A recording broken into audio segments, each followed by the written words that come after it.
잘 불렀어요. 며칠 전에 저의 그 핸드폰으로 문자 하나가 왔어요. 문자가 왔는데 제 책을 몇 번 읽었다는 거예요. 그래서 자기가 지금 너무 위기를 만나서 상담을 했으면 좋겠는데 이 전화번호가 목사님 거면 좋겠다고, 바뀌지 않았으면 좋겠다고 이제 이런 문자가 왔어요. 그래가지고 제 번호 맞다고, 그리고 이제 한 이틀 전인가 직접 통화를 했어요. 도대체 무슨 상황이길래 급박하고 위기라고 그러나, 그렇게 보니까 이제 울산에서 고등학교 교사더라고요. 선생님인데 지금은 너무 스트레스를 받아가지고 지금 서울에 있는 어떤 병원에 입원 중이에요. 그래서 내용을 이제 간단하게 이제 들어보니까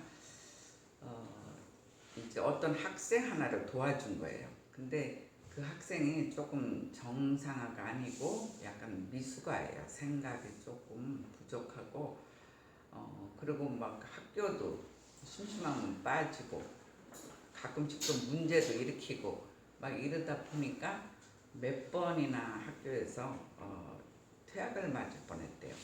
그때마다 이 선생이 이제 애를 보호하고 학교에다 말해서 또 다니게 하고, 그러다 보니까 이제 학부모하고도 친해진 거예요. 자기 딸아이를 잘 돌봐달라고. 그래서 친하게 지내다가 이 사람이 믿음이 너무 좋은 거예요. 그래서 자기는 학교 선생 된 이유도 학생들 한 명 한 명을 전도해야 되겠다 이런 마음으로 교사가 됐대요. 근데 교사 그런 임용고시 볼 때 이게 빨리빨리 합격이 안 되잖아요. 그러니까 몇 해를 공부했는데도 안 되니까 자기가 그때 하여간 서원 기도를 너무 많이 했대. 자기가 학교 선생만 되면 그 학생들을 이제 한 명 한 명 전도하겠다고. 하여간 그 기도를 제일 많이 한 것 같으대.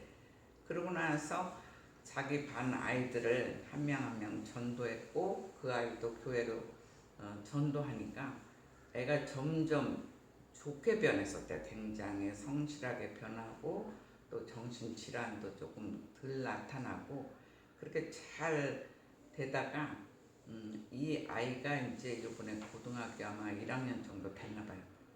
그러니까 이제 그 이성의 눈이 띄면서 이렇게 좋은 교제를 하는 게 아니라 막 다른 도시, 막 울산이면 뭐 대전 가서 어른들하고 막 원조 교제를 하고 막 이런 식으로 이 도시 저 도시도 막 돌아다니면서 사람도 바꿔가면서 막 이제 애가 변질된 거예요.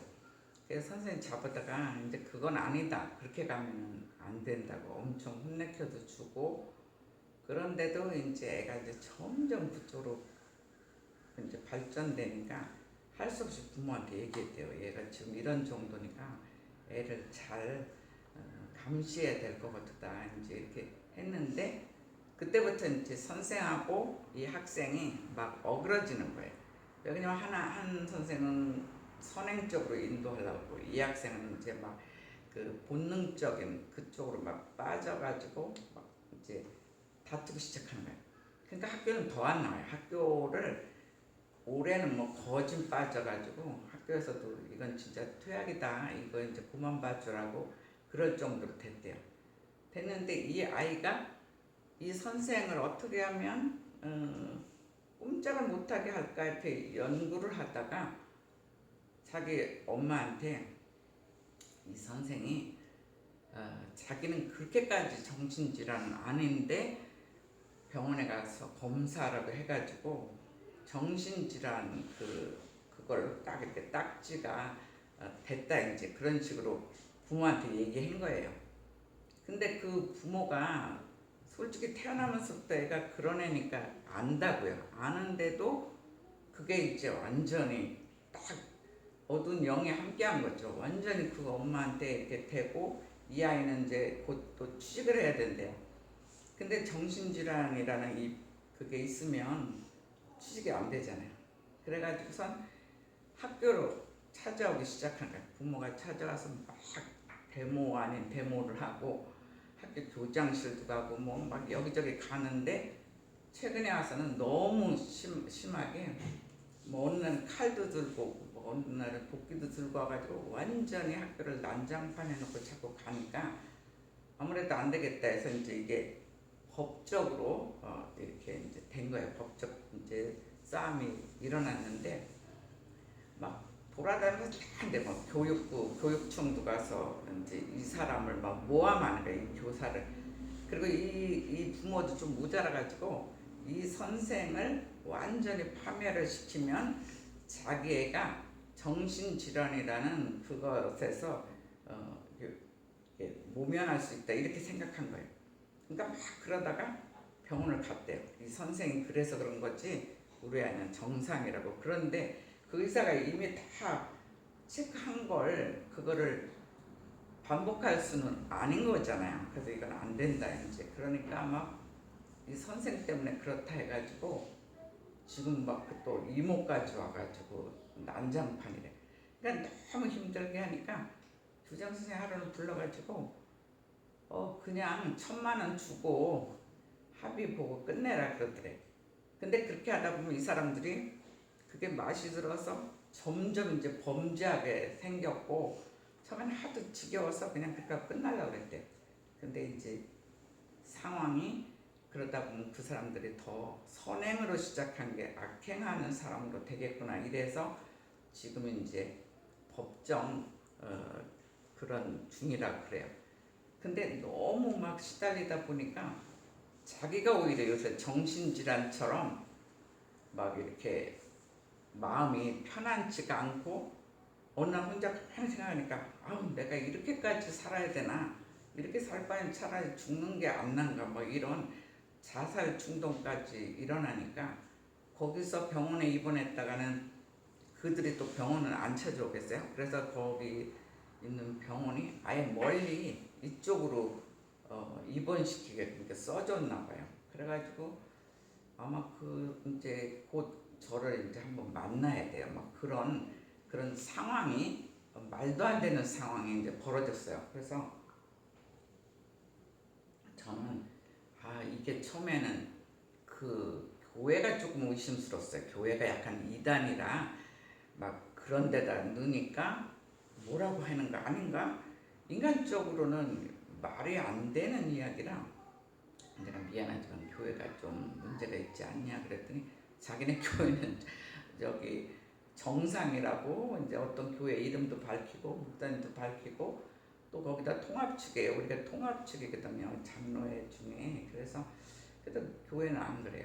근데 거기 학생들도 전도를 했더니 이 학생들까지도 다 그쪽 학생과 학부모 쪽으로 다 그쪽 편을 들더래요. 그래서 왜 그러냐니까 그 학부모 한 명 한 명 다 찾아가서 만약에 그 선생 쪽에 두면 니네도 가만히 안 놔둔다고 다 죽여버린다고 너무 협박을 해가지고 하여간 지금 그런 상태라고 그래요. 그래서 세상에는 선행을 베풀고 복음 전한다는 것이 참 이렇게 쉽지가 않구나 이런 생각을 했어요. 오늘 주제가 무엇입니까? 기회를 선용하라. 기회를 선용하라는 거예요. 근데 이스라엘이 여러분들이 알다시피 우상 숭배하는 그런 여러 가지 죄악을 저질렀어요. 그로 인해서 하나님은 바벨론을 도구로 쓰면서 철퇴로 사용하셨다는 거예요. 여러분들 알다시피 70년 동안 포로로 있었잖아요. 그리고 그 후 하나님께서는 바벨론을 도구로 쓰셨지만 결국은 이들이 좋은 선용의 기회를 주었건만 이들이 멸망시키고 뭐 이스라엘뿐만이 아니라 다른 나라도 다 멸망시키기 때문에 결국은 바벨론도 하나님께서 결국 멸망시켰다는 것이 예레미야 51장 하나의 요약이에요. 근데 현대를 사는 우리들에게 주시는 첫 번째 메시지가 뭐냐면 너희는 주어진 권세의 기회를 선용하라. 우리에게 주어진 권세 기회를 선용하라고 주님께서 말씀하시고 있어요. 이 10절 한번 읽어주세요. 여호와께서 이르시되 너는 나의 절대 곧 무기라나 나는 내가 나라를 멸하며 내가 국가를 멸하며. 예, 하나님께서 바벨론을 철퇴로 사용하셨다는 거예요. 그리고 그들에게 권세까지 주셨어요. 이 땅을 흔들 만큼 큰 권세를 주셨다는 거예요. 그렇지만 바벨론은 그 권세를 이스라엘 민족에게 또한 다른 민족에게 선행을 베풀지 않았다는 거예요.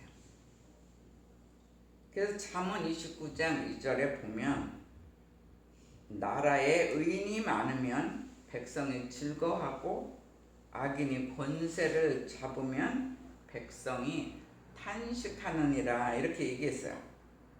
그 당시 바벨론은 굉장한 강대국이에요. 강대국인 바벨론은 이스라엘뿐만이 아니라 다른 나라들의 많은 생명을 해치고 또 재산을 지나치게 파괴하고 완전히 멸망시켰어요. 너무나 지나치게 압제시킨 것을 우리가 역사에서 볼 수가 있어요. 그들은 하나님이 주신 권세를 선용하지 못했다는 거예요. 그래서 결국은 그 당시 로마 제국도 그 당시는 결코 망할 거라고 보지 않았어요. 지금 우리가 보면 뭐 미국이나 중국이나 뭐 이렇게 망할 거라고 생각해요. 그리고 옛날에 또 러시아도 절대로 망할 거라고 생각을 안 했어요. 근데 다 이렇게 찢어졌잖아요. 근데 그 당시 로마 제국도 로마가 뭐 세계를 제패할 것 같이 굉장했었어요. 그런데 하나님께서 세상의 권세를 로마에게도 주셨지만 다른 나라를 파괴했어요. 그러니까 막 선행을 쓴 게 아니라 다른 나라들을 압제하고 노예로 쓰고 파괴하고 막 이렇게 했어요. 그러다 보니까 굉장히 연약한 형편없는 고트족에게 멸망을 당해요. 그러니까 엄청난 큰 나라한테 멸망당한 것도 아니에요. 그래서 하나님께서 큰 권세를 주셨을 때 선용하라는 거예요. 그래서 우리들도 세상에서 어느 때는 권세 자리에 있을 때가 있어요. 근데 그때 선용하라고 말씀하고 있어요. 오늘 메시지는 굉장한 무서운 메시지예요. 이렇게 쉬운 메시지가 아니에요. 똑같이 우리도 바벨론이나 로마나 권세를 우리가 받았을 때 그걸 선행으로 쓰지 않으면 너희도 똑같이 멸망시키겠다 이런 메시지예요.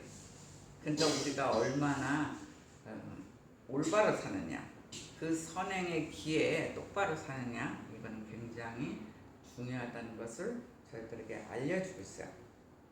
그리고 하나님께서 주시는 두 번째 메시지는 너희는 주어진 부의 기회를 선용하라. 우리에게 아주 부여할 수 있는 축복을 어느 때는 주어요. 근데 주어진 부의 기회를 선용하라고 말씀하고 있어요. 25절 한번 읽어주세요. 여호와의 말씀은 온 세계를 멸하는 멸망의 상하 보라. 나는 내 원수라. 나의 손을 내 위에 서서 너를 바위 위에 돌리고 너로 불판 산이 되게 할 것이니. 예, 바벨론은 그 당시 모든 나라보다 높이 들린 산 같은 대국이다 이렇게 보았어요. 그건 무슨 소리냐면 쉽게 말해서 부자의 나라라는 거예요. 그러니까 하나님께서 권세만 주신 게 아니라 아주 부자가 될 수 있는 여러 가지 여건까지 다 허락하여 주셨어요. 그런데 그 풍부한 부의 기회를 선용하지 못하고 바벨론 자체만 배불리 이렇게 살았다는 거예요. 그러니까 남의 나라는 뭐 노예로 쓰든 뭐 멸망이 되든 관심도 안 갖고 자기 나라만 쉽게 말해서 자기 나라만 잘 살면 된다 이런 식으로 바벨론만 배불리면서 살았다는 거예요. 그리하여 그들은 불탄 산 같다 그랬어요. 그들은 불탄 산같이 되니 부의 도시가 폐허가 되었다 그랬어요. 굉장히 부자의 나라가 하나님께서 외면하니까 완전히 폐허가 되었어요. 어느 정도로 폐허가 됐냐면 사용할 석가래조차도 없어진 거예요. 석가래가 있어야 무슨 건물도 짓고 그렇잖아요. 근데 다 그만큼 황폐하여서 결국은 여러 가지 동물들의 서식처가 되고 말았다는 거예요. 그 굉장한 바벨론이 그 당시 뭐 바벨론이 엄청 컸잖아요.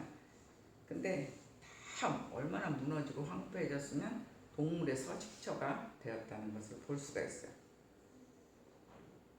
그래서 주님이 외면하면 뭐 순간에 폐허되는 거는 순간이라는 거예요. 그래서 우리 삶을 전체를 주님께 위탁하며 살아야 돼.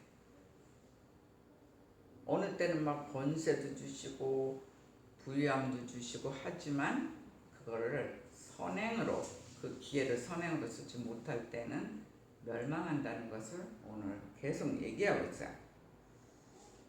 그래서 부를 선용하지 못할 때 하나님께서는 부를 제거할 뿐만이 아니라 황폐케 하신다는 것도 알아야 돼요. 그래서 우리들도 만약에 부자가 될 수 있는 그런 기회가 왔을 때 선용해야 된다는 거예요. 근데 우리 가운데 막 어느 정도 이 정도 내가 부자 되면 선행을 하지 못할까 이렇게 생각할 수가 있어요. 근데 선행은 부자가 됐을 때 하는 게 아니에요. 우리가 가난하고 힘없고 약할 때부터 시작을 해야 돼요. 작은 것부터 시작을 하면 나중에 하나님께서 부귀영화의 축복을 줬을 때 사용할 수가 있어요. 근데 우리가 이게 작은 것부터 연습 게임을 안 하면 나중에 큰 돈이 생길 때 더 욕심이 생기면 이번에는 이걸 해야 되겠다. 그 자신과 자기 가족만 아는 이렇게 작은 사람이 돼요. 근데 그렇게 하지 말라는 거예요. 오히려 힘들 때서부터 하나하나 작은 것부터 시작하는 거예요. 지금 자기도 힘든데 너무 큰 일을 하라고 하나님 그렇게 하시진 않아요. 작을 때부터 부로 이웃 돕기도 하고 또 교회적으로는 장학금도 주고 우리가 초기에는 성도도 많고 또 물질도 많았어요. 그때는 이제 학생들 힘들 때는 장학금도 온전한 장학금 줄 때도 있고 교회 형편에 맞춰서 이렇게 하기도 했어요. 그래서 우리가 그렇게 살라는 거예요. 하나님께서 어느 때는 부유의 축복을 주시는데 그 기회를 놓치지 말고 선용하라 이렇게 말씀하시고 있어요. 그리고 마지막 메시지는 너희는 주어진 삶의 기회를 선용하라. 우리들의 삶에 주어진 기회 있어요. 주어진 삶의 기회를 선용하라 이렇게 주님은 말씀하고 있어요. 마지막으로 26절 한 번 더 읽어주세요. 사람이 내게서 짐승이 있거니와 기초를 취하지 아니할 것이요 너는 영원히 황무지가 될 것입니다. 여호와의 말씀입니다. 예, 그 바벨론한테 여러 가지 축복을 줬잖아요. 권세의 복도 주고 부유의 축복도 줬단 말이에요. 그런데 그걸 선용하지 않고 그 기회를 악한 데 쓰고 다른 민족들 노예로 부리고 멸망시키고 이스라엘뿐만 아니라 그 주변 국가들 다 그렇게 했어요. 그렇게 했기 때문에 너희는 집 모퉁이를 돌이나 기초돌을 취하지 아니할 것이요 너는 영원히 황무지가 될 것이다 그래요. 그러니까 완전히 폐허가 황폐하게 하겠다는 거예요. 그게 바로 여호와의 말씀이니라 그래요. 그래서 어느 때는 우리나 우리 민족을 막 축복을 굉장히 해주실 때가 있어요. 그런 기회를 우리는 선용해야 돼요. 그렇지 못하면 우리의 몽댕이는 항상 북한이 지금 붙들고 있잖아요. 그래서 어느 때보다 우리가 민족을 위해서 기도해야 되며 또 대통령을 위해서 기도해야 되고, 일단은 세워진 사람들 그 경제적이나 정치적이나 기도해 줘야 돼. 기도해 주지 않으면 문제가 생겨요. 거기다가 제일 리더 되는 사람이 종교가 이상한 종교를 믿으면 이제 완전히 파괴되기가 쉬워요. 그래서 우리는 기도해야 돼요. 10편 90편 10절에 보면 우리의 연수가 70이요 강건하면 80이다 이렇게 얘기하고 있어요. 지금은 뭐 워낙 의학이 발달해서 뭐 100살, 100세 시대다 막 이러고 있어요. 그리고 어떤 사람은 앞으로 120세다 막 의사들이 또 그렇게 얘기해요. 저는 그 얘기 들으면 사실은 징그러워요. 얼마나 이게 건강해가지고 살아야 되는데 막 80 넘은 사람들 보니까 막 완전히 얼굴에 주름이고, 와, 그리고 뭐 기운도 없고 거진 아프고, 그렇게 해서 오래 살면 뭐 하겠어요. 그게 오히려 지옥일 것 같아. 그래서 저는 적당하게 살고 싶은데 막 주위에서는 이래야 됩니다, 저래야 된다 막 이래. 근데 어쨌든 지금 시대가 발달해서 뭐 보통 뭐 8, 90들 사시더라고요. 근데 이 숫자가 중요한 게 아니라 주어진 나의 생의 기회를 최선을 다해서 선용하라고 주님께서는 말씀하고 있어요. 선을 행하는 자는 하나님께 속한 자예요. 악을 행한 자는 어두운 영한테 속한 자예요. 그 선택은 우리한테 있어요. 교회를 다녀도 선행을 베풀지 못하는 사람도 굉장히 많아요. 교회를 다녀도 사업하는 사람들이 어떻게 하면 자기 사업이 잘 될까 그것만 연구하고 다른 사람을 짓밟고 올라가는 이런 시대에 우리가 살고 있어요. 근데 하나님 분명히 선을 행하는 자는 하나님께 속한 자라고 분명히 성경에는 말씀하고 있어요. 그렇기 때문에 우리에게 주어진 삶의 기회를 너희들은 선용하라 계속 얘기하고 있어요. 그래서 한 20년 더 됐어요. 그 사람 굉장히 제 머리에 정말 저런 정도 사람은 참 훌륭한 사람이다 이런 생각하는 사람이 있는데, 그 사람은 노숙인들 있잖아요. 노숙인들의 슈바이처다 이런 그 이름을 얻을 정도였어요. 그분이 의사였기 때문에. 근데 요셉병원인데 그 원장이 선우경식이라는 사람이에요. 그 사람은 카톨릭 의대를 나와가지고 미국의 킹스그룹 주리스 메디칼 의대까지 나왔어요. 그 대학에 들어야 쉽지가 않대요. 근데 좋은 대학까지 이제 나와가지고 졸업 후에 거기서 얼마든지 취직할 수 있는데, 우리나라가 그때만 해도 뭐 지금도 그렇게 엄청 잘 사는 게 아니고 빈부의 차만 굉장히 나눠졌잖아요. 근데 이건 이제 20년 전이니까 뭐 굉장히 오래된 얘기, 지금은 20년 전도 더 될 거, 거의 30년 전 얘기일 거예요. 그런데 이 사람은 한국이 이제 연약하니까 한국에 돌아와서 처음에는 한남대 교수를 했어요. 의대 교수를 하면서 지금은 근 30년 의료 무료 봉사를 했죠. 이 이야기가 거진 10년 전 얘기거든요. 그러니까 그 당시는 21년 전 의료 무료 봉사를 했죠.